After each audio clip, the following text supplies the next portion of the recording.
My name is Marlo. I am 28 years old now. The story I want to tell you started 3 years ago. At that time, my life felt full and happy. I had a good job in a small office. I worked from Monday to Friday. The pay was not very high, but it was enough for me. I could pay my rent, buy food, and sometimes go out with my friends. I lived in a small apartment. It was not big, but it was clean and warm. I liked to sit by the window in the evening and drink tea. I had good friends. We met on weekends. Sometimes we watched movies. Sometimes we went to the park. I was not rich, but I felt happy and thankful for my life. One afternoon, something small happened, but that small thing changed my whole life. My phone fell from my hand and broke. The screen was black. I felt upset because I needed my phone for work. So after work, I walked to a small repair shop near my home. I had never been there before. The shop was simple. There were old phones and laptops on the shelves. Behind the counter, there was a man working. He looked up when I came in. He had kind eyes and a soft smile. "Hello," he said. "How can I help you?" I told him my phone was broken. He asked to see it. His hands were careful and slow. He looked at the screen and said he could fix it. His name was Callum. While he worked on my phone, we talked. He asked me about my day. I said it was fine. I asked him about his job. He said he worked there for 2 years. He fixed phones and computers every day. His voice was calm. It made me feel relaxed. I do not know why, but I felt safe talking to him. We spoke about simple things: music, food, movies. He liked the same kind of movies as me. We both liked long walks in the park. After about 30 minutes, my phone was fixed. I felt happy and thanked him.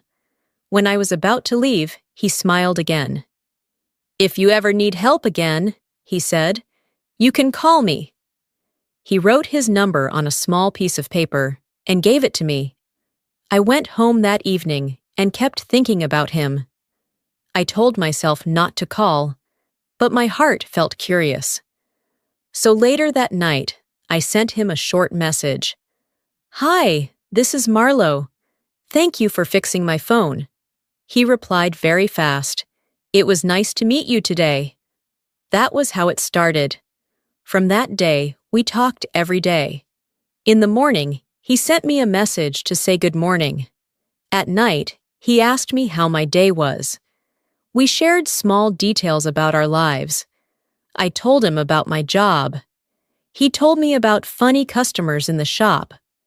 After 2 weeks, he asked if I wanted to take a walk with him. I felt nervous but excited. I said yes.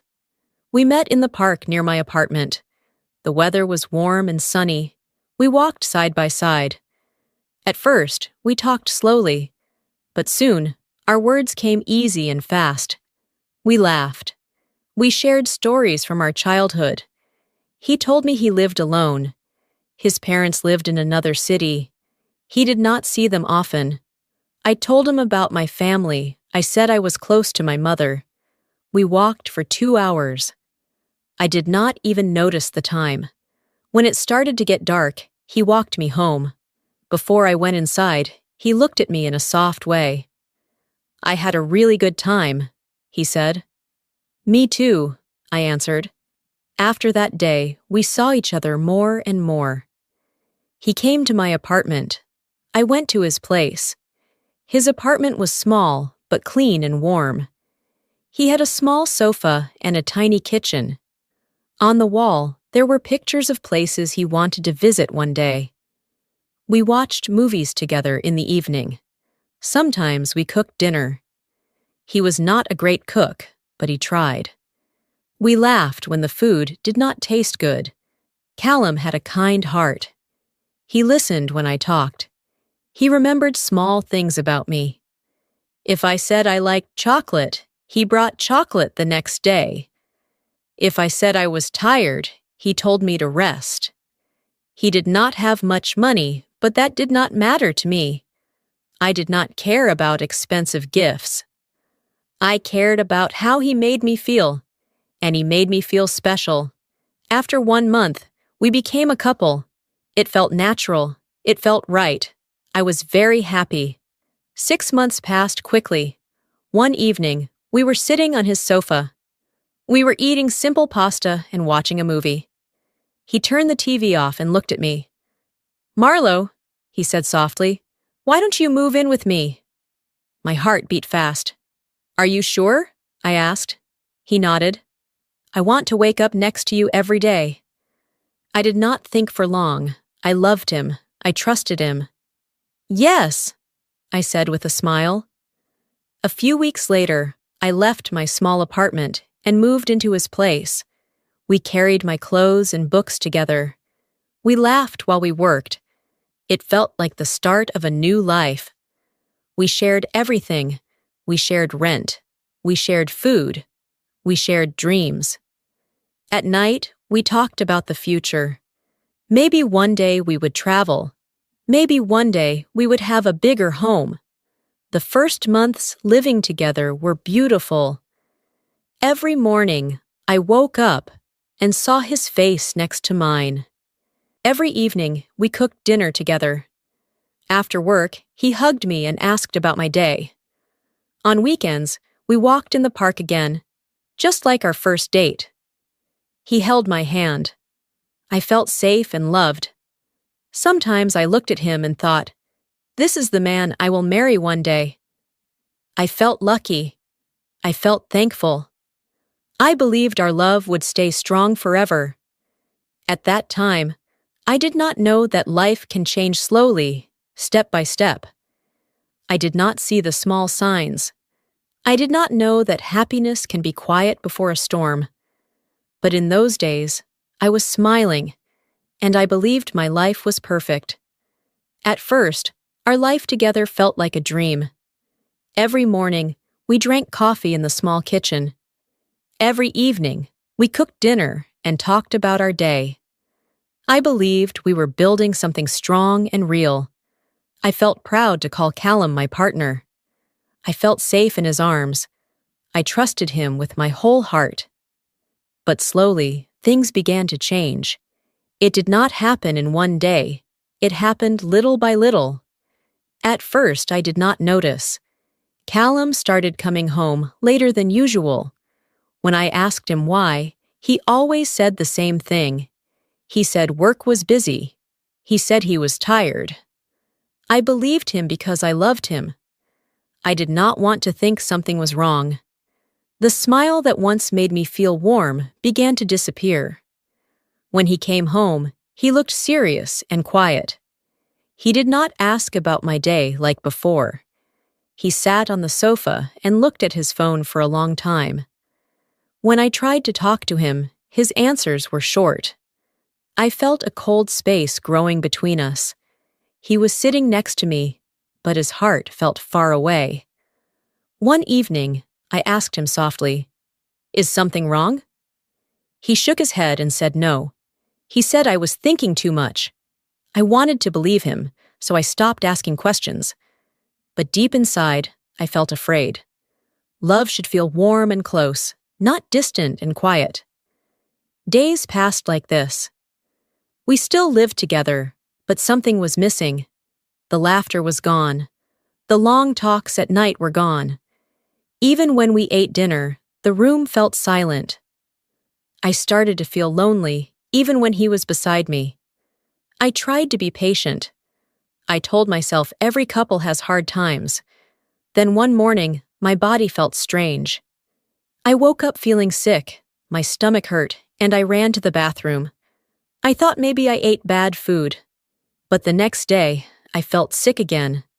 And the day after that, it happened again. I began to worry. My heart started beating fast every time I thought about it. After work, I went to a small store and bought a pregnancy test. My hands were shaking when I held it. I went home and waited in the bathroom. The minutes felt very long. When I looked at the test, The answer was clear. I was pregnant.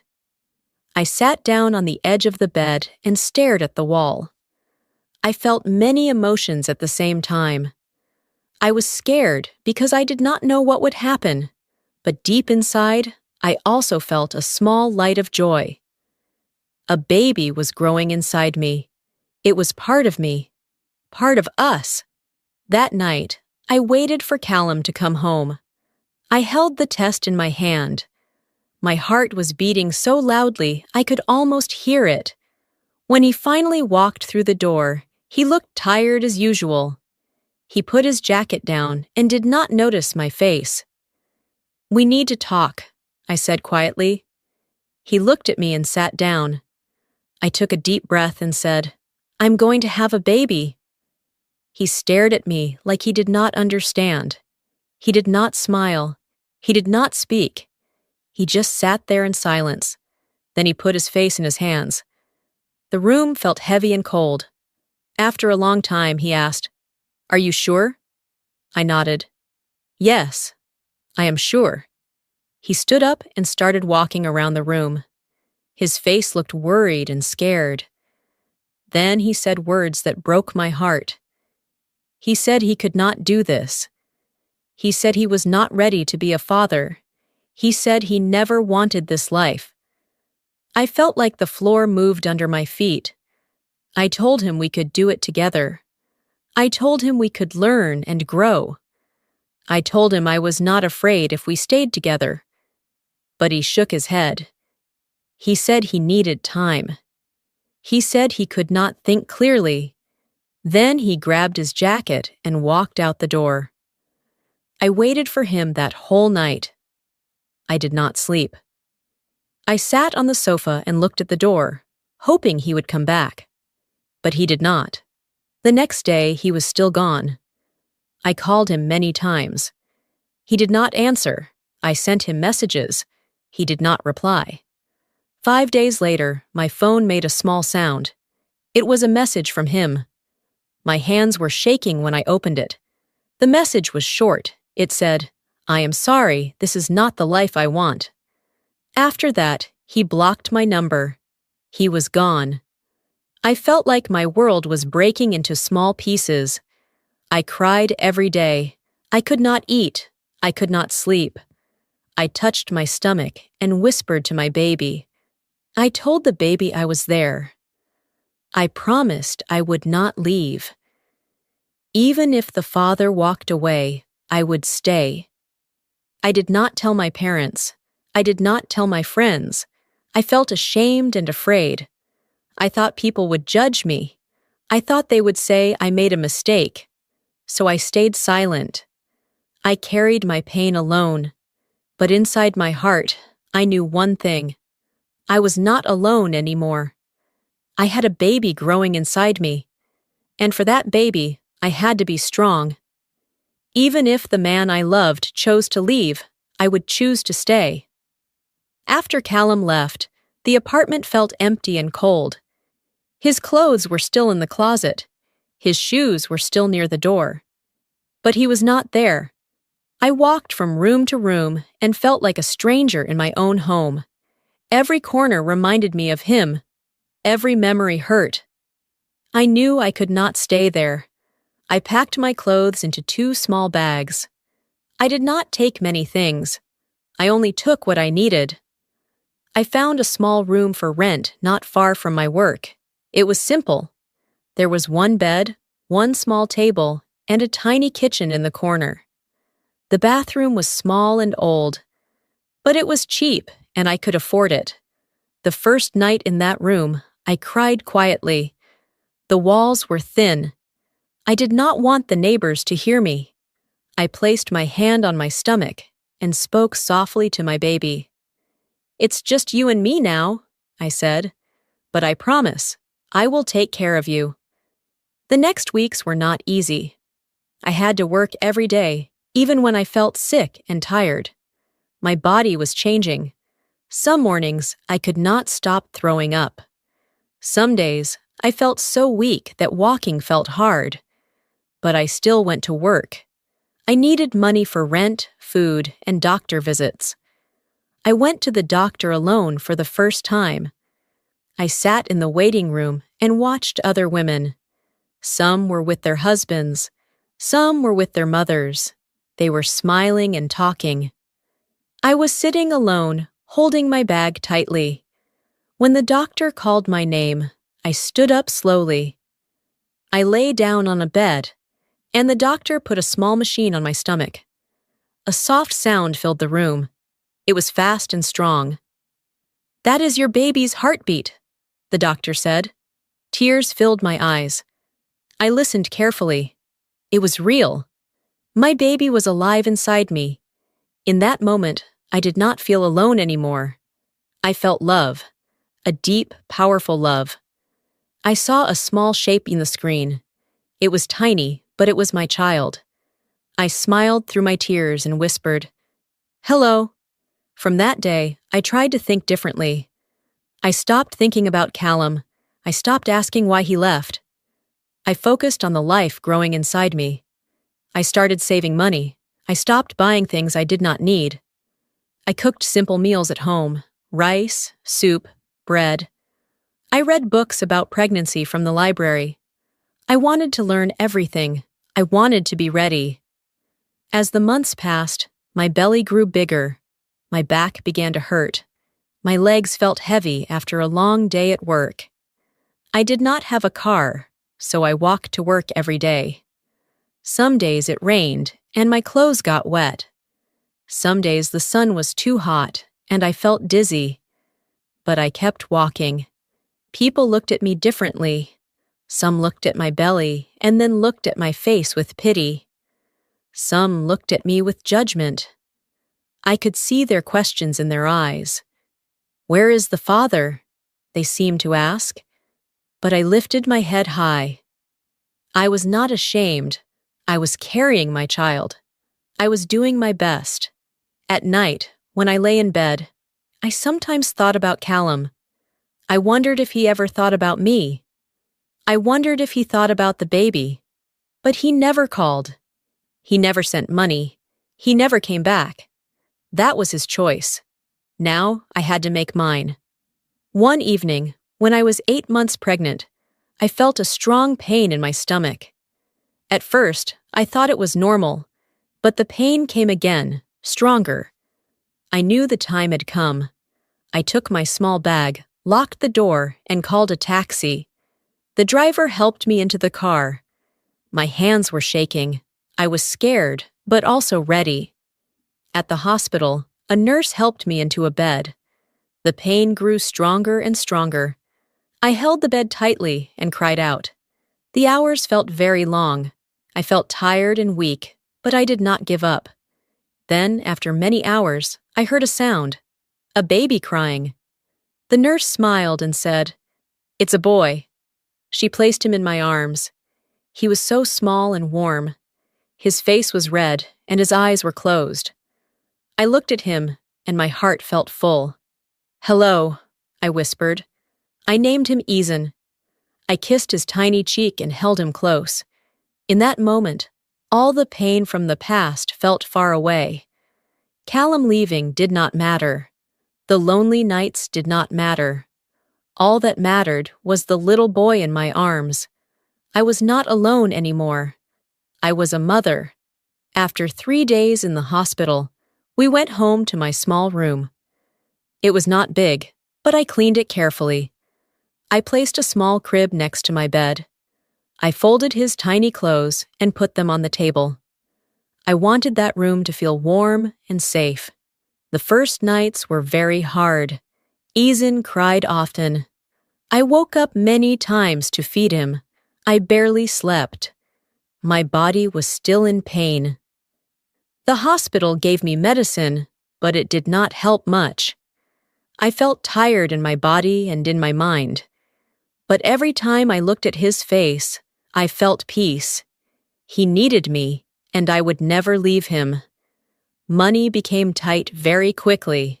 I was not working because I had just given birth. I looked at my small savings and felt worried. Rent, food, baby clothes, doctor visits, Everything cost money. But I refused to call Callum. He chose to leave us. I would not ask him for anything. When Eason was a little older and stronger, I started looking for work again. I searched online. I asked old friends. Many jobs paid very little. Some jobs were too far from home. I needed something close. I needed something safe. Finally, I found a job at a small store near my room. It sold food and drinks. The owner was kind. He saw that I was serious and hardworking. He gave me a chance. I worked in the afternoons and evenings. It was not an easy job. I stood for many hours. I smiled at customers. I carried heavy boxes sometimes, but I felt proud. Every hour I worked was for Eason. After my shift, I hurried home. When I opened the door and saw him sleeping in his crib, my heart felt warm.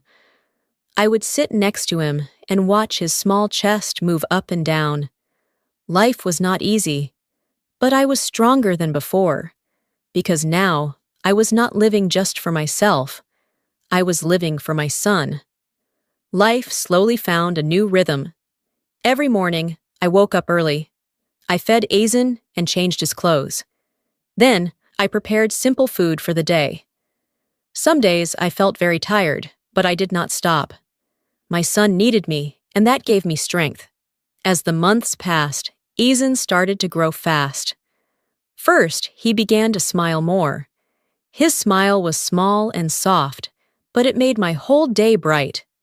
Then he started to laugh. The sound of his laughter filled our small room with joy. Soon, he learned how to roll over, then how to sit, and later how to crawl. I watched every small change with pride. I felt like I was watching a miracle. Sometimes, after work, I took him to the park in a stroller. He loved looking at the trees and birds. When the wind touched his face, he smiled. Other mothers were there too. Some had husbands walking beside them.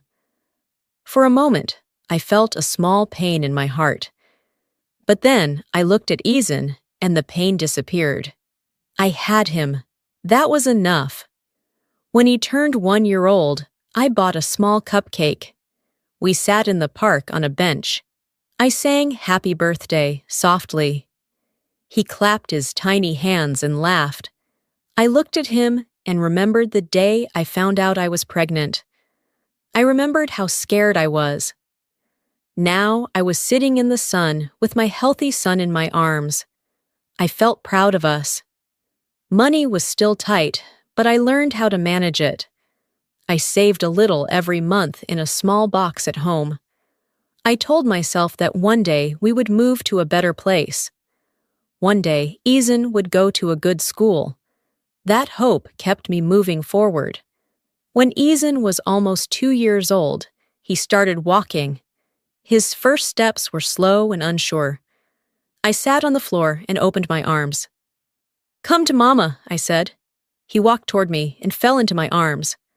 I laughed and cried at the same time. Soon he started saying simple words.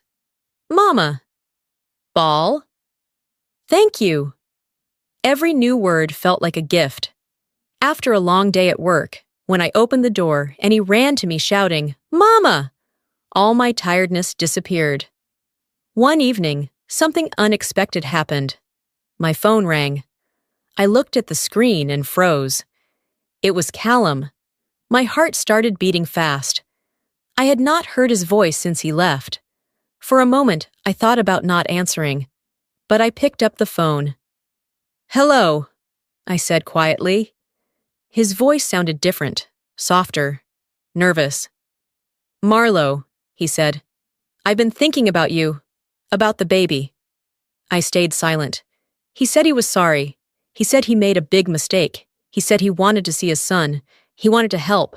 He wanted to be a father. Anger rose inside me. I remembered the nights I cried alone. I remembered walking in the rain while pregnant.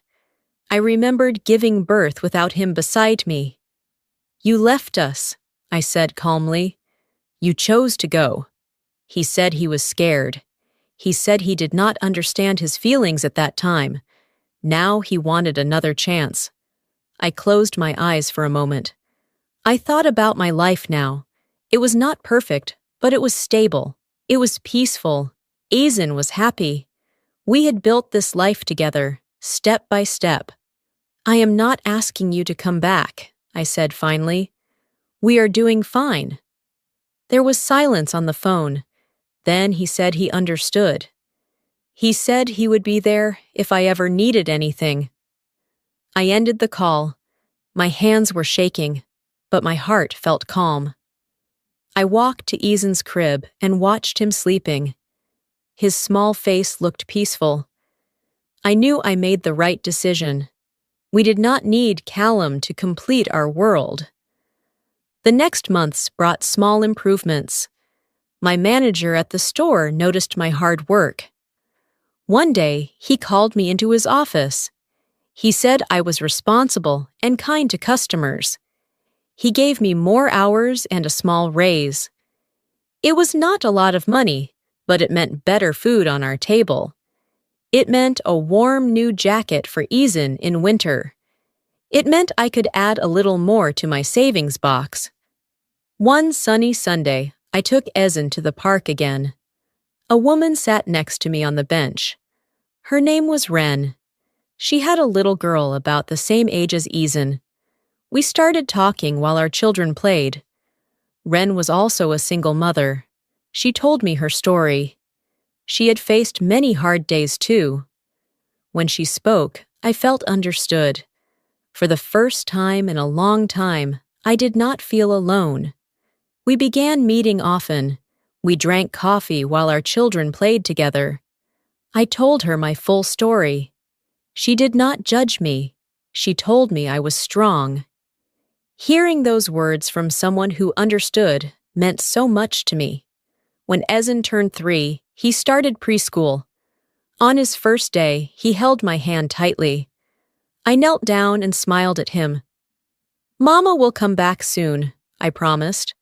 He nodded bravely and walked inside. When I picked him up later, he ran to me with a big smile. He showed me a drawing he made. I placed that drawing on our wall at home. Soon, the wall was full of his pictures. Each one was a sign of how far we had come. Our life was simple: work, home, school, sleep. Some days were harder than others. Sometimes I felt sick or very tired. Sometimes I cried quietly at night when Eason was asleep. I wished I could give him more: a bigger house, more toys, more comfort. But every morning, when he smiled at me, I knew love was the most important thing. One evening, while we were playing with blocks on the floor, Eason looked up at me and asked, "Mama, where is Papa?" My heart felt heavy for a second. I took a slow breath. "Papa is not here," I said gently, "but Mama is always here." He looked at me, thought for a moment, and said, "Okay, Mama." Then he went back to playing. I knew one day he would ask more questions, and one day I would answer them honestly. But for now, he felt safe. He felt loved. And that was what mattered most. We were not a perfect family, but we were a strong one. Time continued to move forward, and so did we. Life was not easy, but it was steady. Every day, I woke up with a purpose. I was not just living for myself anymore. I was living for Eason. When Eason was 3 years old, he was full of energy. He loved running in the park and playing with his small toy cars. He liked to build tall towers with blocks and then laugh when they fell down. His laughter filled our small room with light. Sometimes I stopped what I was doing just to watch him. I still could not believe he was mine. I continued working 5 days a week at the small store. Some days were very busy. Customers came and went all the time. My feet hurt after standing for many hours. But when I walked home and opened the door, everything changed. Eason would run to me with open arms. "Mama!" he would shout, and in that moment, all my tiredness disappeared. One afternoon, something unexpected happened. I went to the grocery store to buy milk and bread. As I walked between the shelves, I saw a familiar face. It was Callum. He looked older. His face seemed tired. When he saw me, he looked surprised and nervous. For a second, neither of us spoke. "Hi, Marlo," he said quietly. "Hi," I answered calmly. He asked how I was. I told him I was fine. He asked about Ezen. I told him my son was happy, strong, and kind. I did not speak with anger. I did not speak with sadness. I just spoke the truth. Callum looked down at the floor. He said he was sorry again. He said he thought about us often. He asked if Ezen would ever want to see him. I thought about all the moments he missed. The first cry, the first smile, the first steps, the first word. He was not there for any of it. "Maybe one day," I said slowly, "but not now. He does not even know you." Callum nodded. He took a small piece of paper from his pocket and wrote his number on it. He gave it to me and said, "If you ever need anything, call me." I took the paper without saying much. Then we went our separate ways. When I got home, Ezen was sitting on the floor playing with his blocks. He looked up and smiled. "Mama, play with me," he said. I put the grocery bags down and sat next to him. We built a tall tower together. He laughed when it fell. Later that night, when Ezen was asleep, I looked at the paper with Callum's number. I held it in my hand for a moment. I thought about the past. I thought about the pain, but I also thought about how far we had come without him. Slowly, I tore the paper into small pieces and threw it in the trash. I did not feel anger. I did not feel hate. I just felt peace. We did not need him. The months passed, and life became more stable. I continued saving money in my small box. Little by little, the amount grew. I started dreaming about moving to a better apartment, a place with 2 small rooms instead of 1, a place where Ezen could have his own bed near a window. One day, my manager called me into his office again. He told me I was one of his best workers. He offered me a better position in the store with a higher salary. I felt tears in my eyes when I thanked him. It was not a big job, but it was a big step for us. That evening, I bought Ezen his favorite snack to celebrate. We sat together at the small table and shared it. He did not understand about promotions or salaries, but he saw my smile. And he smiled too. When Ezen turned 4, he became even more curious about the world. He asked many questions about the sky, about birds, about why the rain falls. Sometimes he asked again about his father. Each time, I answered gently and simply. I told him that families can look different. Some have a mother and a father. Some have only a mother.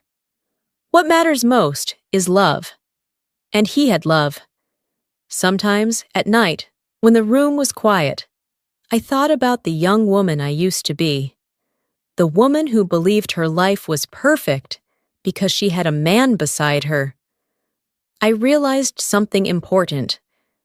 My life was not perfect because of Callum. My life was strong because of me, and because of my son. I learned that I could survive heartbreak. I could survive loneliness. I could walk through rain while pregnant. I could give birth alone. I could work long hours and still come home with a smile. I was stronger than I ever knew. One evening, Ezen climbed into my bed and put his small arms around me. "I love you, Mama," he said softly. "I love you too," I answered. In that moment, I felt rich. Not with money, not with big houses or expensive things, but with love. 3 years ago, I thought losing Callum would destroy my life. But today, when I look at my son, I understand something very clear. Sometimes, when one person walks away, it makes space for a stronger version of you to grow. Eason and I are not alone. We have each other, and that is more than enough. Thank you for listening to my story. If you enjoyed this story and want to hear more simple, emotional, and easy English stories, please support my YouTube channel, Cozy English Story. Subscribe to Cozy English Story, like the video, and share it with your friends. Tell me in the comments where you are listening from. I would love to know. See you in the next story.